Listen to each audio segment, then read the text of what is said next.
Thank you, Alex. Thank you, audience. Looking out at the audience, I feel I'm addressing a coven of bank robbers because of all the masks.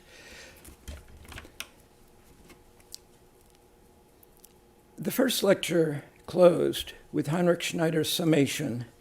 The text of the Gutenberg Bible is an only lightly corrected Paris text, and with a gloss in this summary by another writer who asserted, it would indeed have been surprising if some other character of text had been chosen as the basis of the Gutenberg Bible. That writer was me, 1987 vintage, in a study that concentrated on identifying incunable Bible editions that had used the Gutenberg Bible as exemplars. My study was prefaced with a brief background survey of the Vulgate, culminating in my remark on the Gutenberg Bible's text, that its foundation on the Paris Bible text was more or less inevitable. Almost 30 years ago, I read those words again and felt embarrassed. The confidence of 1987 was replaced in 2016 by a feeling of fraudulence. I did not know enough, either then or on rereading, to have the right to make such a statement, even if it purported to do little more than restate the received opinion. I began to look more closely at both the Paris text and the Gutenberg Bible text. One approach was to learn more about the texts of Vulgate Bibles written in the 15th century, the matrix within which the Gutenberg Bible sat and from which it emerged. As for the text of the Paris Bible and its investigation by Heinrich Schneider and Robert Weber, several qualifications are necessary. The Rome Old Testament, that is, the scholarly Vatican edition of the Old Testament, defined the Paris recension by what Schneider called three crown witnesses, grouped under the siglum Omega. First was Mazarin Manuscript 5, they called M. Second, a beautifully executed mid-13th century giant Bible, in 4 volumes from the Dominican convent of Saint-Jacques in Paris, or J, and third, a 1270 dated Bible from the Library of the Sorbonne, S. Of the three, the first, Mazarin 5, is not a Paris Bible at all. It was written at Canterbury, not after 1231, and probably circa 1220. Its order of books differs strikingly from that of the Paris Bible. Its prologue set is not that of the Paris Bible, with regard to both omissions and additions. Although Don Quentin at first treated it as a 14th century Paris Bible, its English origin and date of not after 1231 had already been documented in 1885 in the first volume of Auguste Molinier's Catalogue of the Manuscripts in the Mazarin Library. In short, it is a Bible of a different species from the Paris Bible. Ultimately, this is to the good. The Rome Old Testament's inclusion of Mazarin 5 and its apparatus adds to our knowledge of the Vulgate text in the 13th century, beyond that of the Paris Bible proper. But its readings must all be removed mentally from the Omega class in which the Rome apparatus gathers them.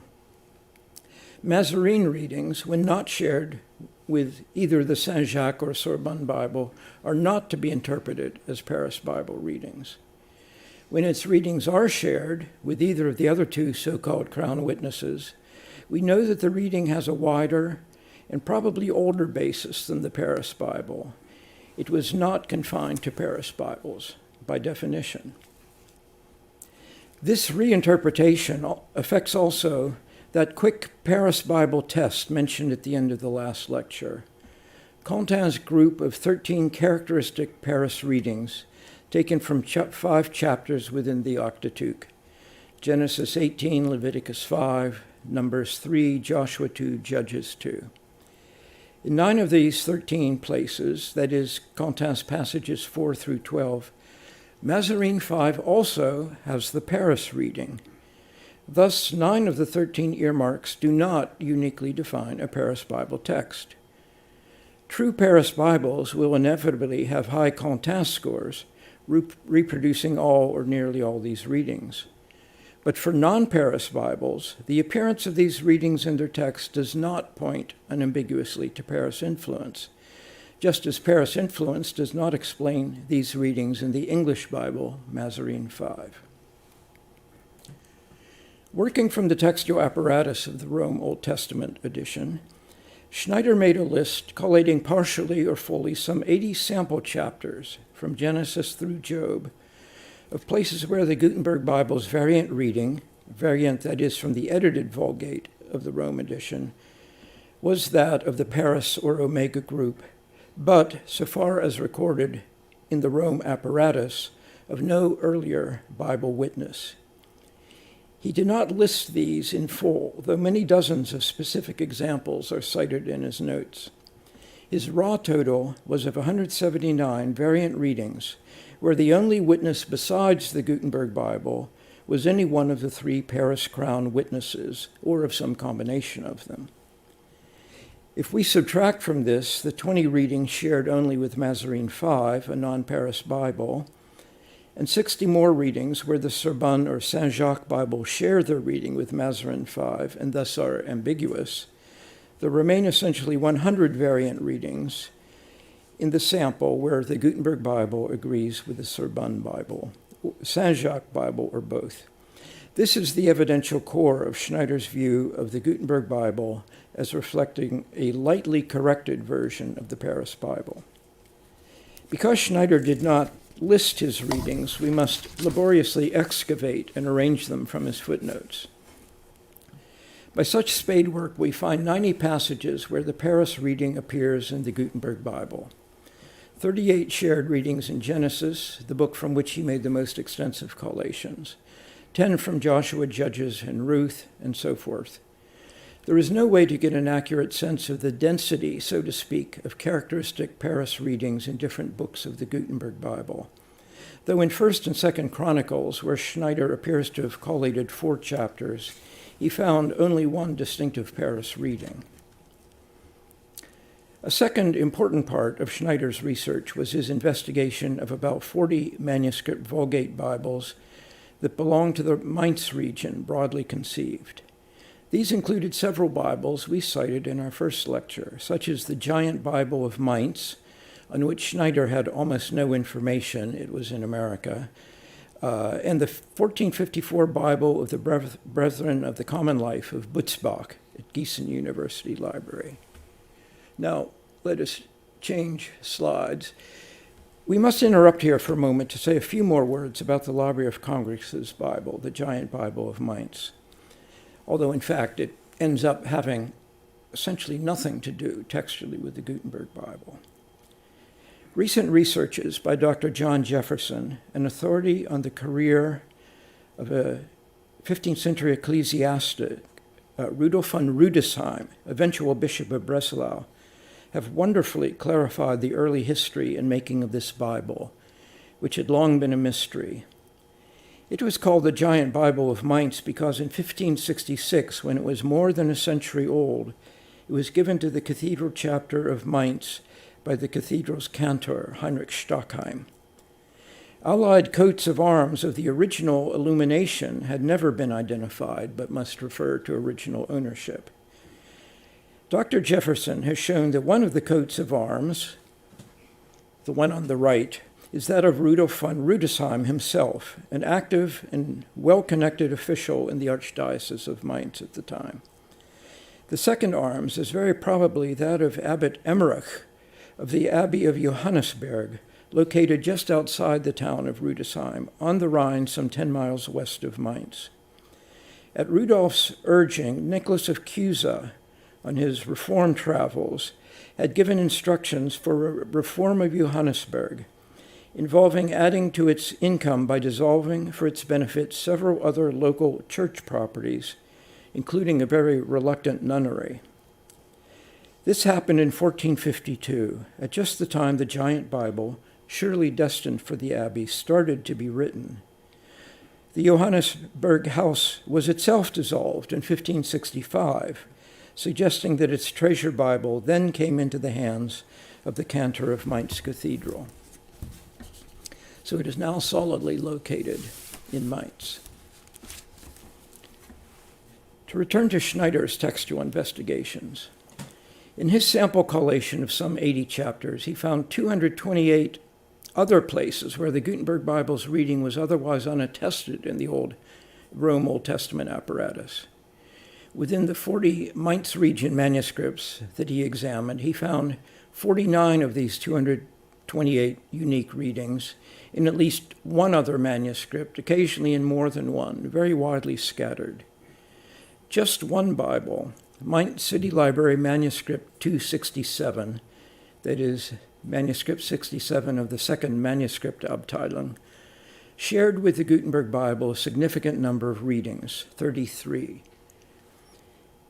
Mainz 267 is a Paris Bible in shape and text, although it lacks the prayer of Manasseh at the end of Chronicles.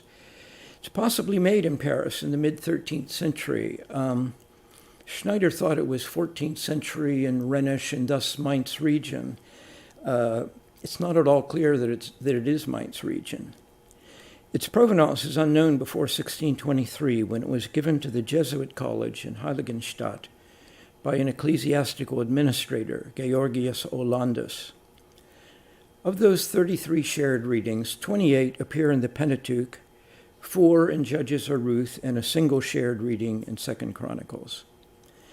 Thus, there are strong hints of some textual relation between this manuscript and the Gutenberg Bible, though it is certain that the Olandus Bible, to name it by its 1623 donor, was not a setting copy for the Gutenberg Bible.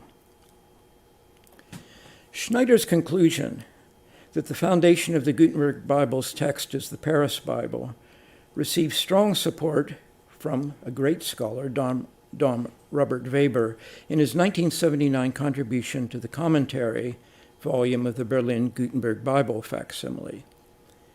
As noted in the first lecture, Weber provided for Genesis chapter 18 and then Isaiah 1 and 2 and Colossians 1 and 2 a full apparatus of the readings of the Paris Bible Crown Witnesses, the Gutenberg Bible, and of a selection of 16th century printed Bibles, culminating in the Sixtine and Clementine editions.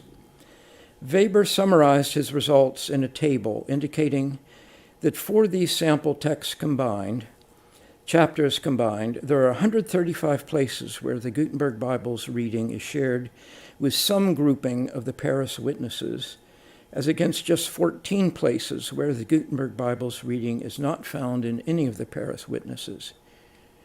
Presented as pure numbers, without analysis, this sounds like overwhelming evidence. There is, however, a complicating factor that neither Schneider nor Weber dealt with, and that leaves our picture of the Gutenberg Bible's textual basis less clear. The factor can be raised as a question: what kind of evidence counts against the picture of the descent of the Gutenberg Bible from the Paris Bible? And how should we assess that counter-evidence against the positive evidence laid out by Schneider? Neither Schneider nor Weber posed the question at all, but it is a necessary one. Indeed, the question is difficult to quantify. Take one example. In 3 Kings, that's 1 Kings in English translations, chapter 1, verse 8, the Gutenberg Bible's reading, as noted by Schneider, is that of the Sorbonne manuscript, thus we can call it a Paris reading. In verse 9, it has a reading of the accepted Vulgate, that is, of the edited Rome Testament, and not Paris, and not noted by Schneider. In verse 12, it has the reading of both the Saint-Jacques and the Sorbonne manuscripts, so again, a Paris reading. In verses 19 and 20, the readings are those of the accepted Vulgate and not Paris, and again, not noted by Schneider. In other words, in this short passage of 3 Kings, Schneider highlights 2 Paris readings in the Gutenberg Bible and is silent about 3 readings that stand against the Paris Bible. We can hardly form an accurate picture of the relation between the 2 texts if we count only the positive results for Paris readings and ignore the counterexamples. In Weber's study, with his sample collations from Genesis, Isaiah, Colossians, the counter-evidence is hidden, and it seems that Weber himself did not understand this. He presented another table showing that on Isaiah chapters 1 and 2, the Gutenberg Bible reading agrees with Paris readings 46 times and differs from them only 5 times. Again, it sounds like overwhelming evidence. Unstated here is that in most of these instances, the Gutenberg Bible reading agrees not simply with the Paris witness, but also with a considerable number of older witnesses omitted from Weber's apparatus, so they're invisible. Therefore, the evidence that the Gutenberg Bible readings descend specifically from the Paris text is in each such case uncertain. For instance, there are 25 cases where both the Paris Bible and the Gutenberg Bible agreed with the edited Vulgate. This tells us precisely nothing, for obviously the readings are from a tradition much older than the Paris Bible. Of the 21 variant or negative readings showing agreement between the Gutenberg Bible and the Paris witnesses, in 12 of those cases, the reading is similarly attested also in older witnesses, but not shown in his apparatus. Thus, Weber's 46 Gutenberg-Paris agreements reduced to 9 potentially indicative agreements. And to this attaches a silent assumption that Schneider specifically warned against. The assumption that a seemingly Paris-specific reading from the Saint-Jacques or Sorbonne Bible really does have no early witnesses outside the Paris tradition. In some cases, we know that they did. And in every case, we must remember that the Rome Old Testament textual apparatus is limited to a small selection, especially among later manuscripts. Italian giant Bibles of the 11th and 12th centuries are represented in the apparatus by one or more codices.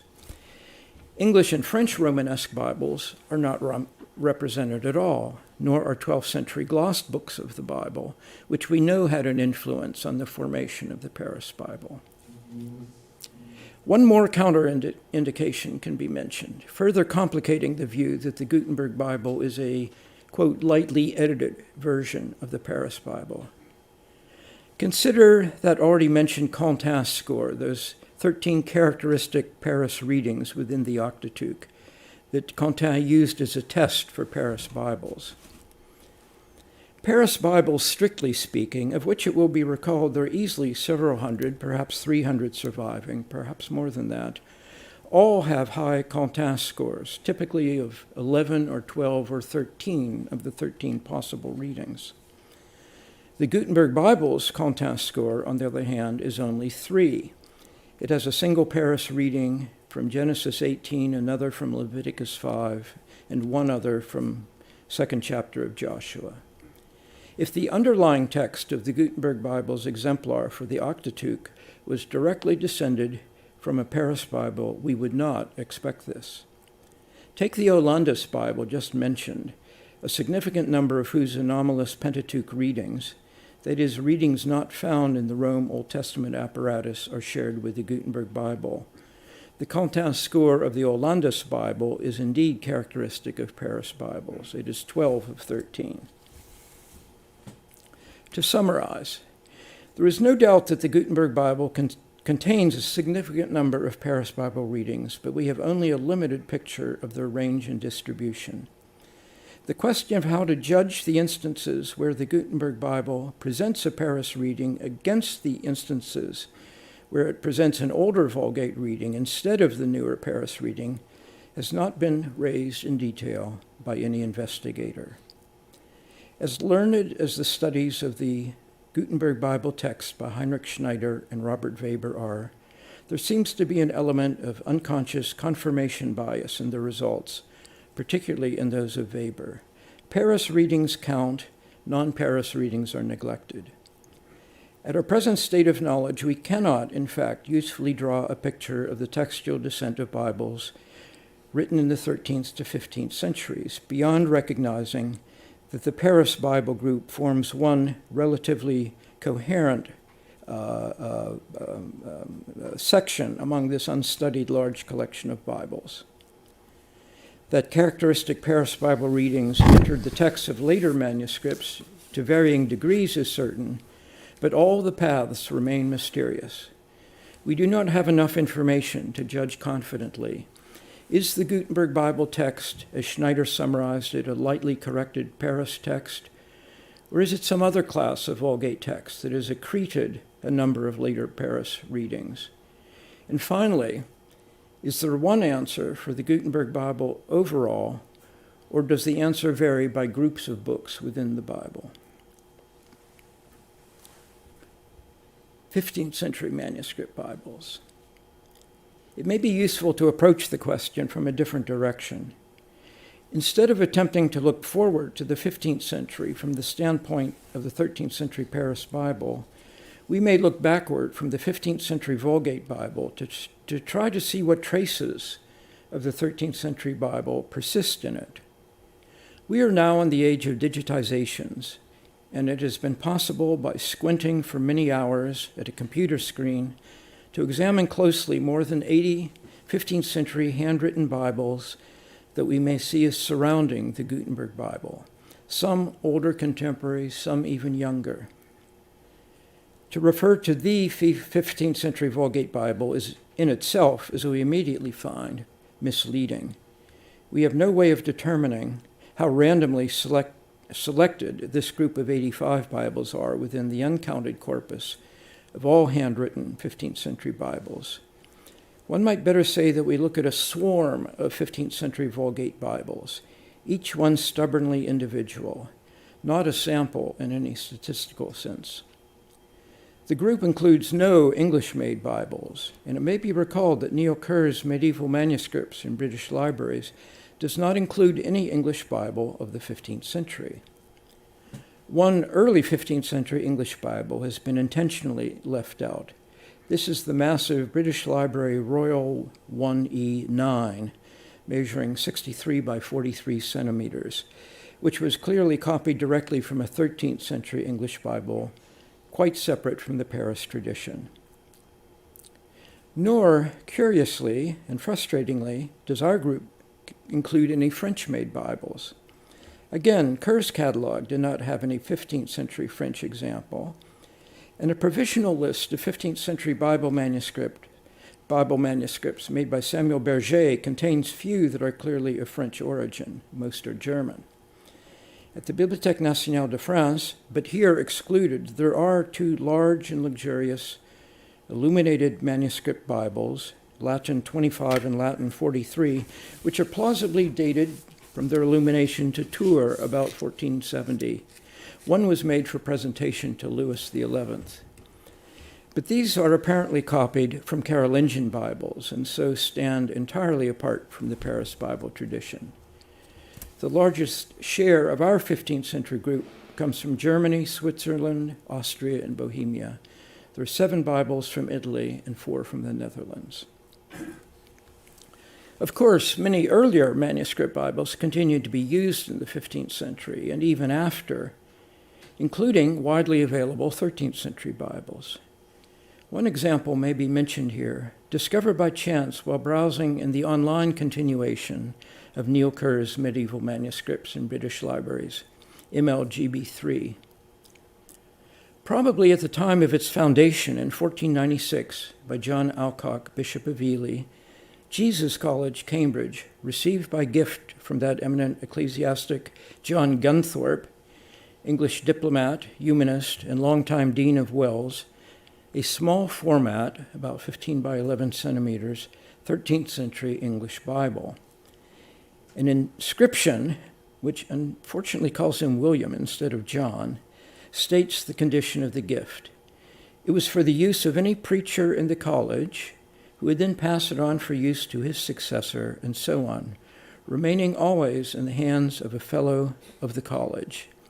In fact, it migrated a few hundred yards to Cambridge University Library. There is a hint in a race 1453 Calcio note that this Bible had been in Gunthorpe's possession in the early 1450s, when he was an M.A. and student of theology at Cambridge. Gunthorpe, of course, was fully immersed in the new world of printed books and owned many, including a collection of 3 Louvain Cicero editions that he had specially bound in queer ciselé with his name on the cover. And by the late 1490s, Many dozens of printed Vulgate Bibles had been marketed and were widely available. But a 13th century handwritten Bible could still be solemnly given in use for a worthy purpose. The 85 manuscript Bibles of our sample give a wide variety of answers to, among other questions, if one wanted to make a new Vulgate Bible in the 15th century, what would its textual profile be? For each such Bible, we can consistently draw two comparisons, its shape or profile against that of the Paris Bible, a model which had been embodied in hundreds of older codices, and against that of the Gutenberg Bible. And you have a one-page handout summary of the Gutenberg Bible, both its contents and in notes at the bottom, the ways in which those contents vary from that of the Paris Bible formula.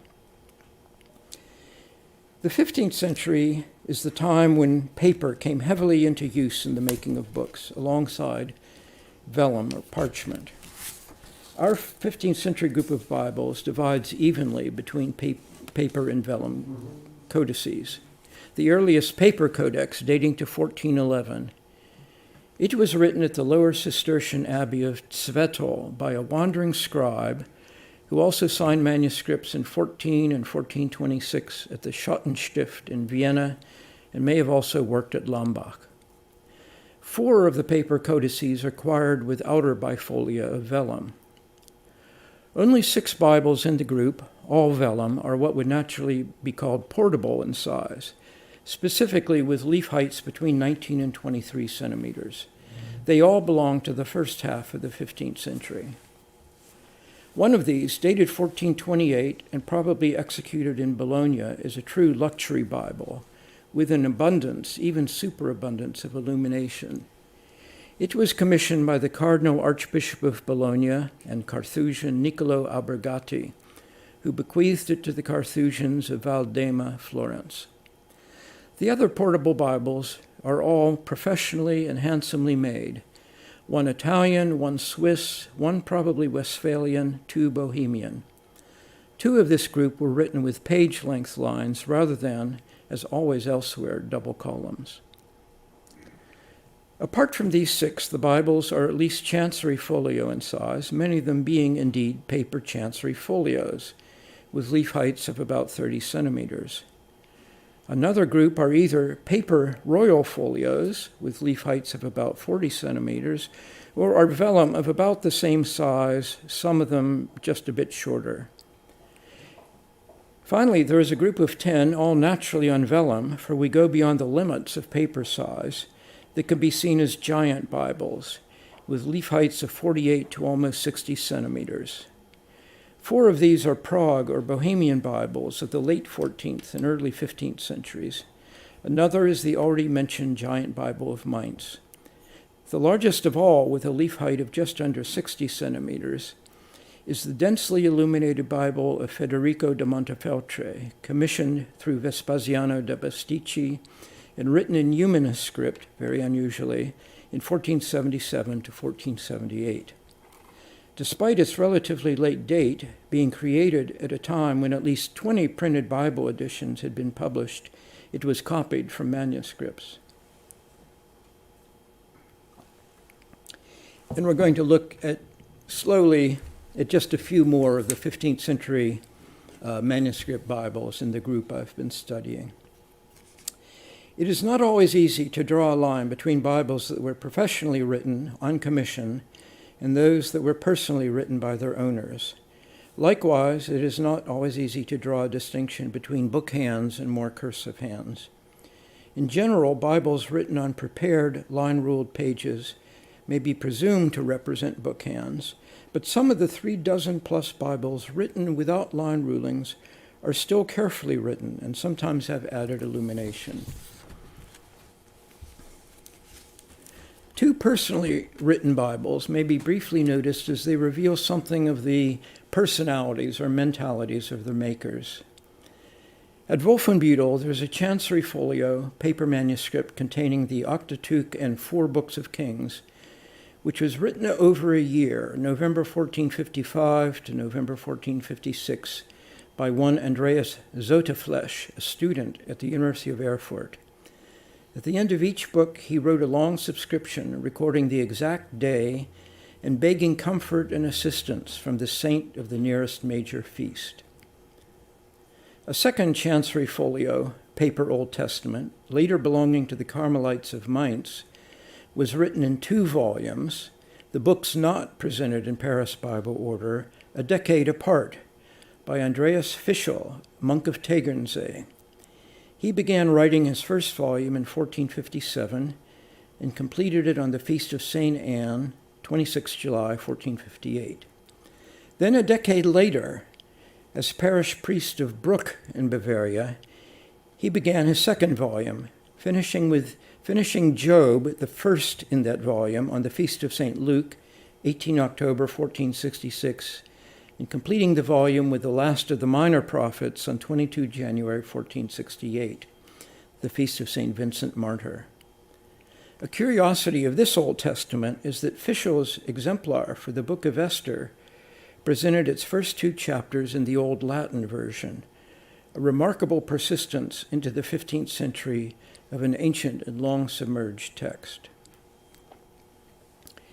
It is impossible within our time frame to discuss in detail any one of these 80-plus manuscript Bibles, so we will simply summarize a few of their features that have links to the Paris Bible that we use as our basis of comparison. The first feature is order of texts, which of the group follow Paris Bible order and which have different orders of the biblical books. 2/3 of the group, almost 60, do follow Paris order, which became increasingly common for Bibles in general even by the end of the 13th century. But the 1/3 that do not follow Paris order, some 28 Bibles, make for a substantial group which cannot easily be characterized, except for a few. 3 of the Bibles follow Windesheim order.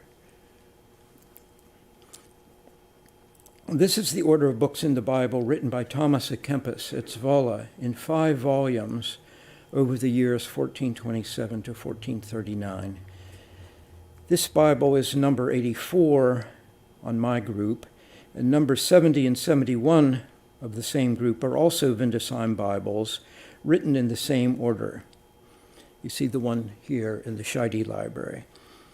With regard to book order, prologues, and text readings, Windesheim Bibles occupy a channel of transmission separate from both the Paris Bible and the Gutenberg Bible.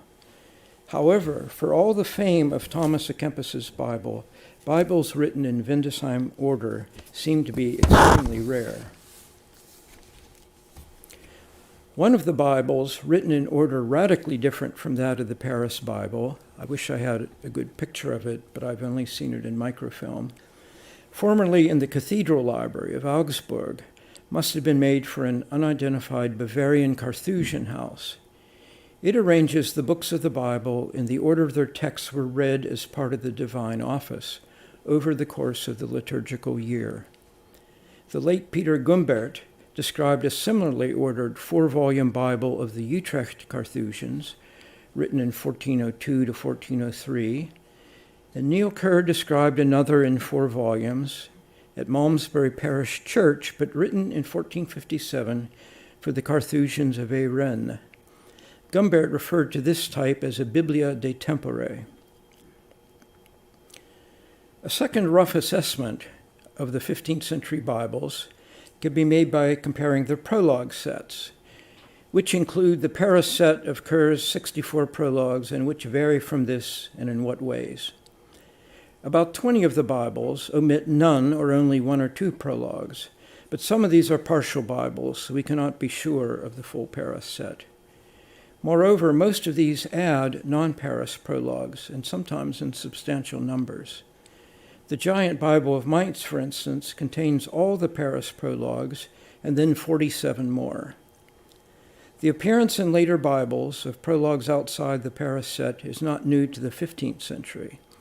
Surveys of 13th and 14th century Bibles by Laura Light, Chiara Ruzzier, and Sabrina Magrini have all noted that many Bibles have additional prologues outside the norm of the Paris Bible, drawn from the complicated tradition of pre-13th century Bibles. The combined total of prologues in our group of 85 15th century Bibles comes to more than 270. A third rough assessment of the group can be made by looking at their Contas scores. That's that number we've already mentioned several times, the number of up to 13 characteristic Paris Bible readings. Of 74 manuscripts fully recorded for the Octatuque, only 5 have Contas scores characteristic of Paris Bibles, that is, 11 to 13, or you could say 6 if you count the one with 10 Paris readings. 13 of them have no Paris reading, including the Giant Bible of Mainz, though it has all the Paris prologues. 20 have between 1 and 3 Paris readings. The rest have between 4 and 9 Paris readings. But even when 2 manuscripts have the same Contas score, say 6, in almost every instance they differ in the specific readings they manifest. The Contas score of the Gutenberg Bible, it will be recalled, is 3. In the entire group of 85 manuscripts, there is only one that, by a variety of tests, looks plausibly as if it was copied directly or by one intermediary from a Paris Bible. This is, let's see the next slide. This is number 65 of the group, Vatican Palatina Latin 1. A beautiful, large-format Bible localizable to Prague in the first decade of the 15th century, with illuminations by a known Prague artist. It is written in Paris Bible order and has all the Paris prologues, plus one brief additional prologue to Obadiah. The prayer of Manasseh is incorporated in the last chapter of 2 Chronicles. It has 3 Ezra, its Contas score is 11, and in more than a dozen scattered other indicative places that I've studied, its readings are all those of Paris Bibles. A final remark should be made about this group of 15th century manuscript Bibles.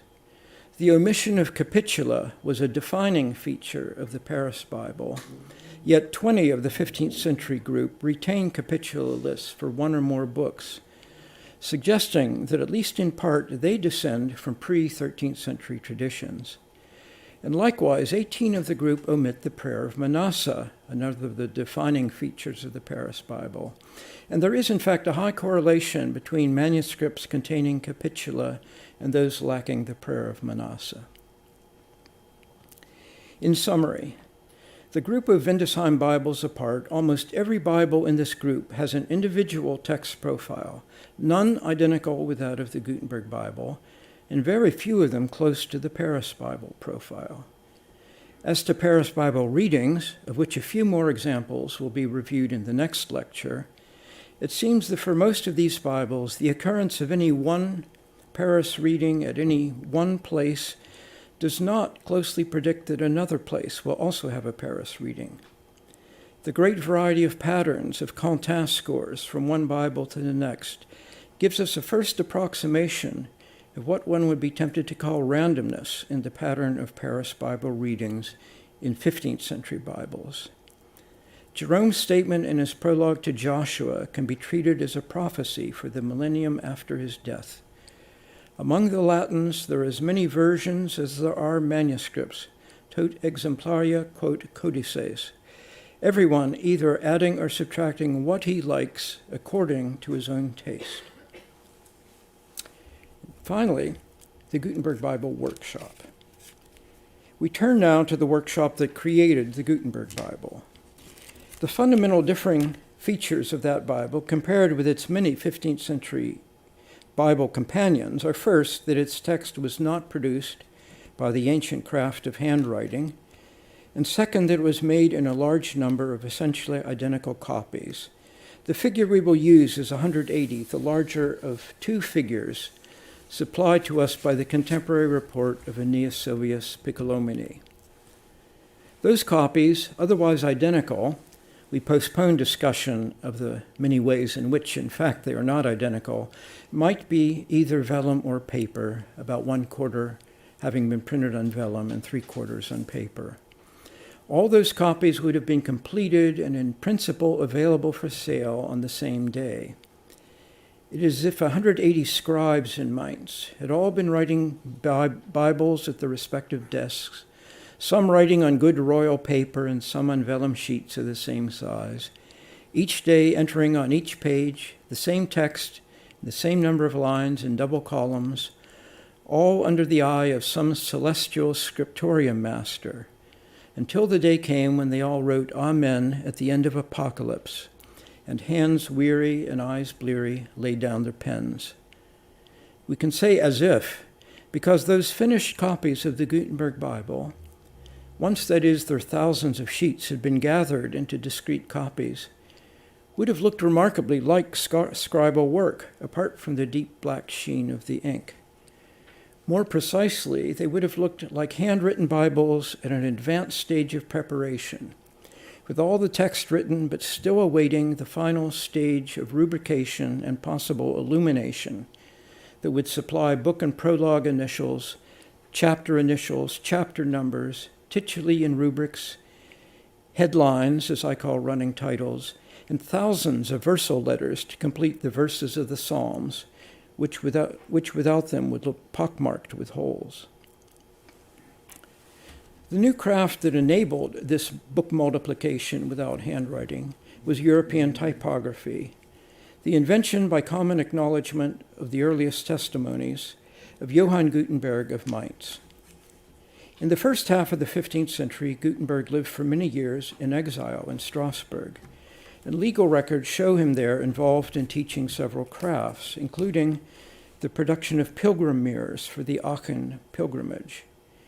We do not know if he experimented with typography in Strasbourg, but the records do not require us to believe that he did.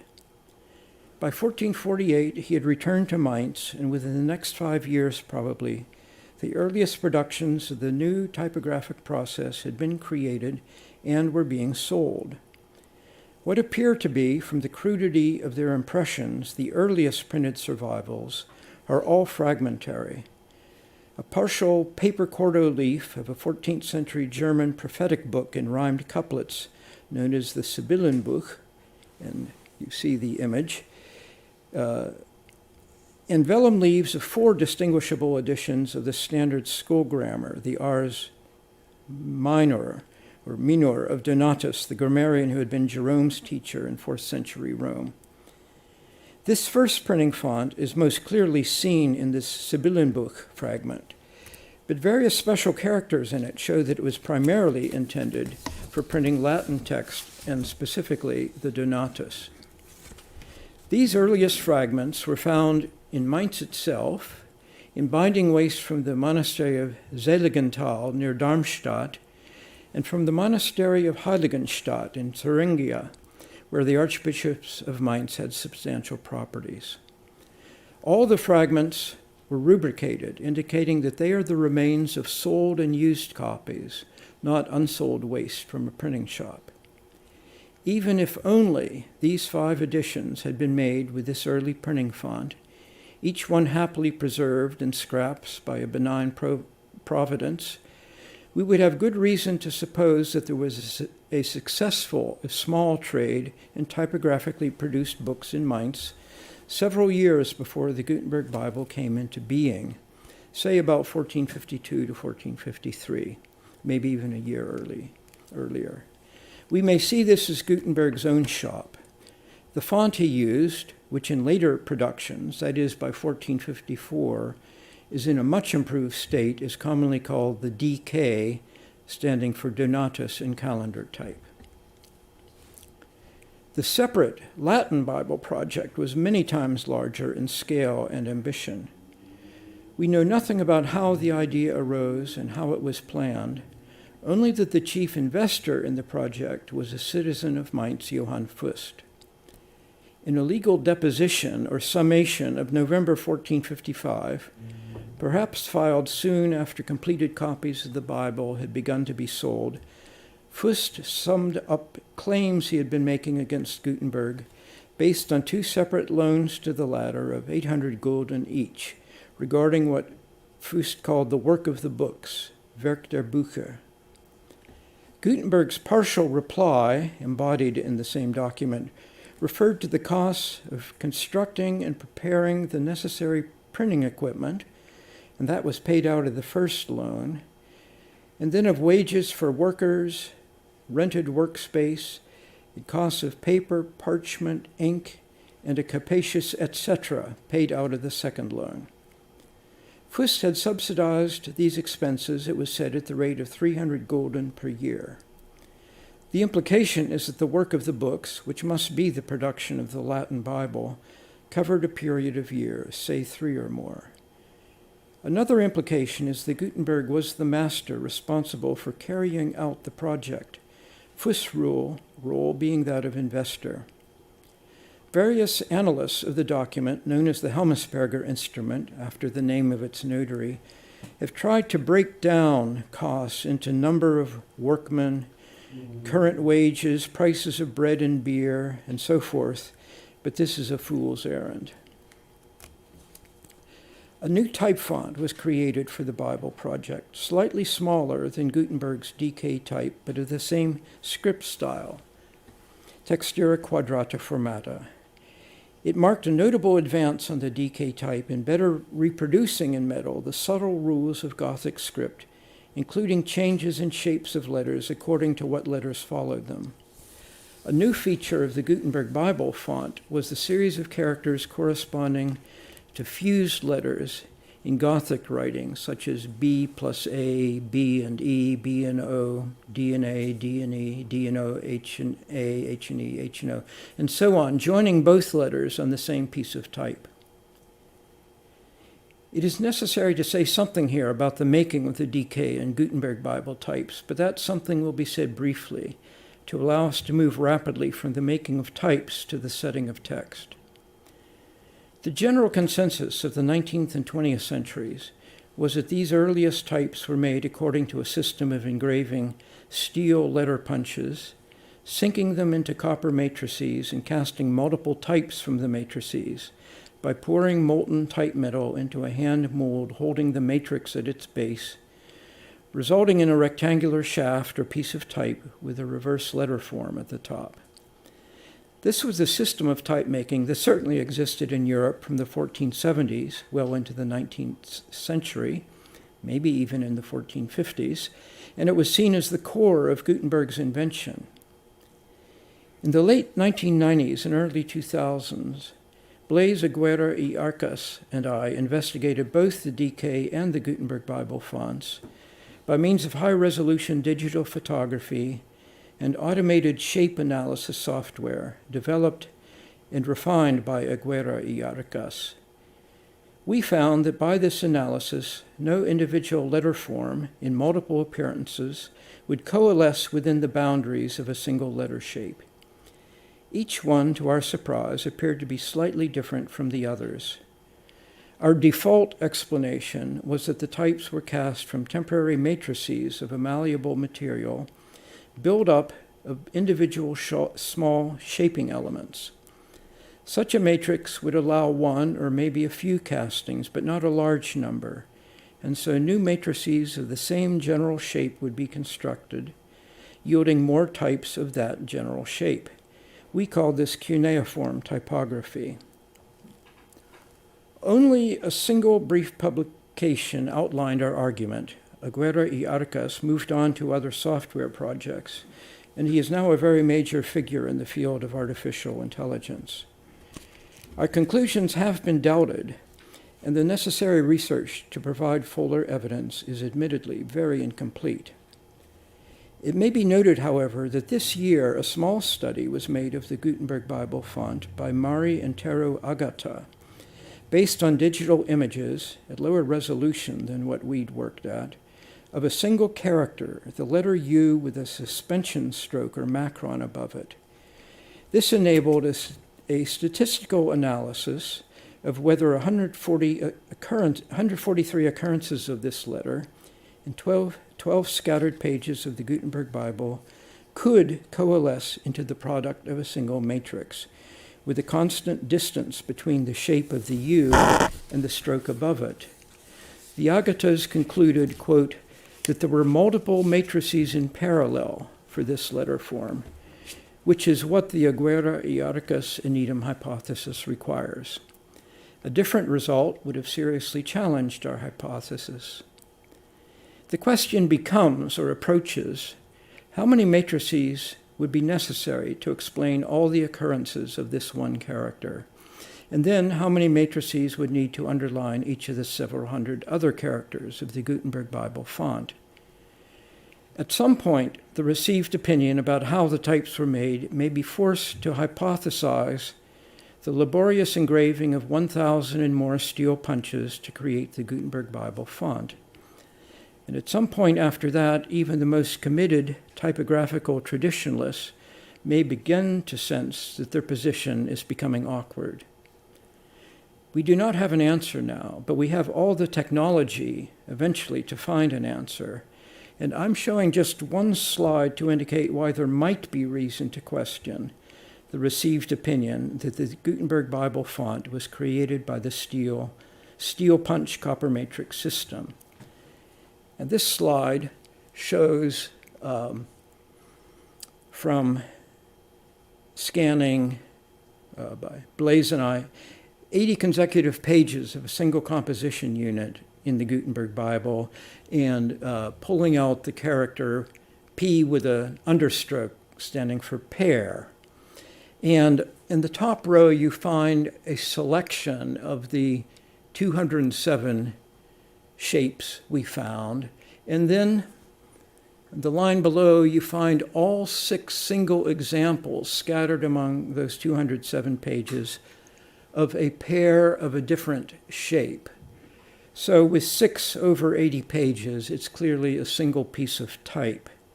And so the idea one would have to maintain is that some punch cutter very laboriously created a punch that had the stroke in the long position, finished the punch fully, correctly, cast it into a matrix, and then made one type and one type only. And this is not a proof. I find it implausible.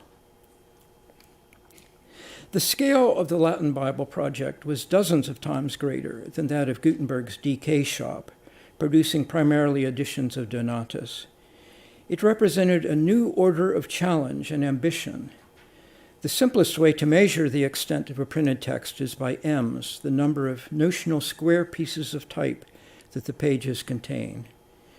The Latin Bible can be assessed as a text of about 1,300,000 ems, the Ars Minor of Donatus of about 14,500 ems. Thus, the Latin Bible project, in terms of text setting, was the equivalent of creating 90 editions of Donatus. We have no reason to suppose that Gutenberg's DK shop ever possessed more than a single case of type, and that must have been a somewhat sparse case, for in various Donatus editions, there are signs that at the foot of certain pages, the needed sorts were no longer available, and so various ersatzes had to be used to substitute for them. The Latin Bible project, the Gutenberg Bible project, was set up at the very beginning as 4 composition units, each with its own case of type, and those cases needed many more sorts than the DK type did, for more types had to be set on each page. In the earliest state of the Gutenberg Bible type, 20 lines of the type measure to a height of 147 millimeters, showing the upper terminations of various capital letters in undamaged form. Only the first 16 pages were set in this state of the type, after which it was reduced in size by filing it across the tops and perhaps a little at the bottoms of the types, reducing that 20-line measure to 140 millimeters. The difference in state is especially evident in the capital letter A. Could we have the next slide, please?